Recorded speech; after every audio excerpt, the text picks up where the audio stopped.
talking with Yaakov Bressler. So you were on Buses Nice yesterday about your triathlon. Right. And tell me a little about it. About my response to reading it. I well, that's what I was referring to, but. So now I'm reading it and I'm like, wow, I really did that. It's a cool feeling. But explain what a triathlon is for the viewers who don't know. Alright. Are people really watching this? Yes. Oh my gosh. Okay, triathlon is, it's like a running race. Is pretty similar to a running race. Everyone just knows that is start line, boom, see how fast you finish, whatever the distance is. So they take three sports: swimming, biking, and running. So swimming's always first, biking's always second, running's always third. They have different arrangements, but this is what a triathlon is. And they have different distances for each one. The Olympic distance, I'm not even sure what it is. It's like a quarter or eighth of the Ironman. Ironman is pretty much a marathon of each distance put together for one event. You have any dreams of joining the Navy SEALs?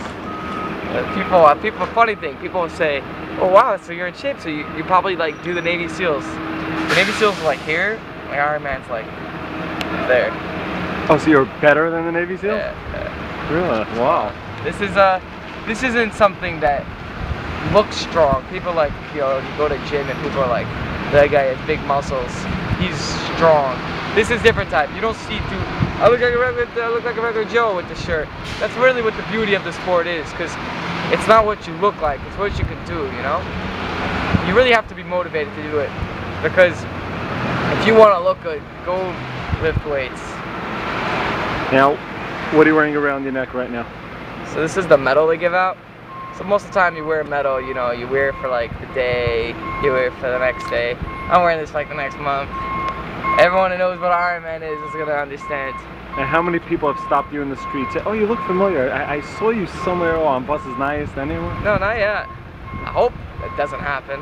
I like being in my own little world. At the same time, I'm not gonna say, oh, don't put it up, because I think it's like a big, what we're gonna define that. I think it's inspiring for someone who's like, oh, I want to go running, but you know, I can't. It's too hard. Oh, look, there's someone who's just like me, and he did this crazy race. People look at these sports and they say, oh, you know, classic is baseball. People go, oh, a Jewish baseball player. Wow, right? So for people who know what Ironman is, the same thing goes for that. A Jewish, because most people don't really understand what it is. If you do like a marathon, people understand. But a Jewish person finished the Ironman. That's like, it's really inspiring. That's really why I'm really into, like, you know, this right here, this video. It's inspiring. If you're not gonna inspire you, then pass on to the next guy. What do you think of the Kiddush Hashem? Not Kiddush Hashem. It's the Kiddush Hashem. So many fried people were there, standing there watching the race. Came over to me after and like, I can't believe you finished, you know. And one woman actually, she had a necklace with her name on it. So she handed me like the grapes or whatever I was eating. And she's like, hey, can you read my necklace? So it had her name. It was like, I think it was Devorah. So I read it. It was Devorah. She's like, a white person too. She's like, I just want to see a Jewish boy read it, you know, and a Jewish person read it. Really, the thing is, because these people live all over the world. There's people from every single state. People in Lake Placid. I mean, half the people don't even know where that is. It's way up there. It's a big Kiddush Hashem. It was a Kiddush Hashem. Yes, it was. Okay. And your parents got to see you finish? Yeah, my parents. It was really a real big experience for them too.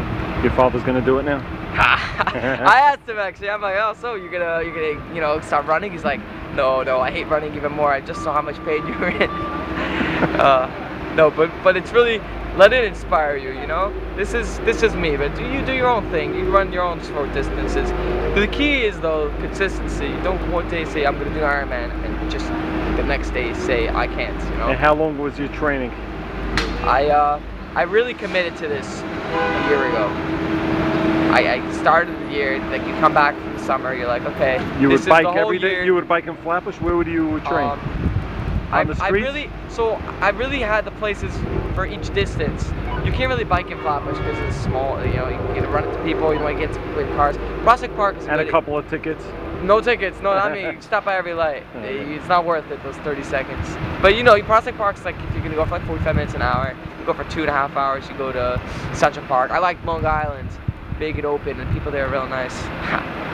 So if you took your bicycle to the mountains, it's like no big deal? Like some people go by car, you would go by bike? It'd be a big deal because it's far, but I wouldn't have to plan for it more than a day. Like I'm thinking How long about would doing it take you to ride your bicycle from Flatbush to South Fallsburg or Camp Aguda? I really don't know. I don't know the distance or the route. I know that I biked to Muncie, and I did it once, there and back, at 3.5 hours each way, but that was like hot day, you know, group ride. I did it once by myself. I got to Muncie. When you passed the gas station. 2:58, so that was not very impressed. I made it 3 hours. I could probably make it to the Catskills, and what is it? Let's say it's 120 miles. I would like to think I could do it in 6 hours, 7, when you pass 6, the gas 6 hours, 15 minutes. When you pass the gas stations, you have a big smile on your face? Right, all these people paying for gas. This is not to be cheap. No way, man. When I pass by people who know me, that's really what gets me going. It's like you're doing it for yourself, but you also need other people to help you do it. Because it's good, like to bike 40 miles, I can do by myself. To bike 60 miles, I can do myself. 80 miles ready, I need like a smile every once in a while. I need a clap. I need claps. Now, did you eat on the way? Like what's Oh yeah, very important to eat on the way. Your body goes through all the carbs.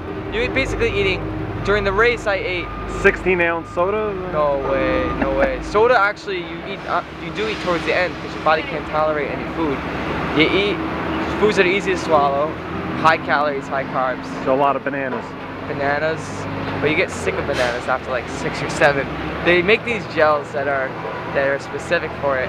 It's hard to find a kosher one, but it's not that hard. You find a kosher one. You eat a gel every 30 minutes. You consume during the span of 12 hours. You hope to consume 4,000 or 5,000 calories. You're burning double that, so you have to consume as much as you can. And what's the monetary award for coming in first place? Oh, I don't even look at that. That's none of my business. You didn't get anything? No money for this? Nothing? You don't need money. Everyone who finishes wins. The winners compete for money. Those are the pros. Pros, this is their entire mitzvah. What number, how many people competed in this whole race? There's 2,000 spots. 2,900 people actually raced. A lot of people didn't make it through, like 40, 50 people didn't finish. I came out of, let's say, 2,900. I came in 438. And the craziest thing is that I was expecting to come in to 2,000. So that's also the beauty of it. No one's competing against each other. So when you finish, you finish? Finish, and so are there still people there, like, trying to finish up? Oh, I feel bad for those people if they're still there. But when I left already, people are still finishing their first loop. You gotta do another 13 miles after that. These people finish 11 o'clock, 12 o'clock. You gotta give them credit. Being on the road for 17 hours. So where do you get your news? CNN, Fox, ABC? Was nas?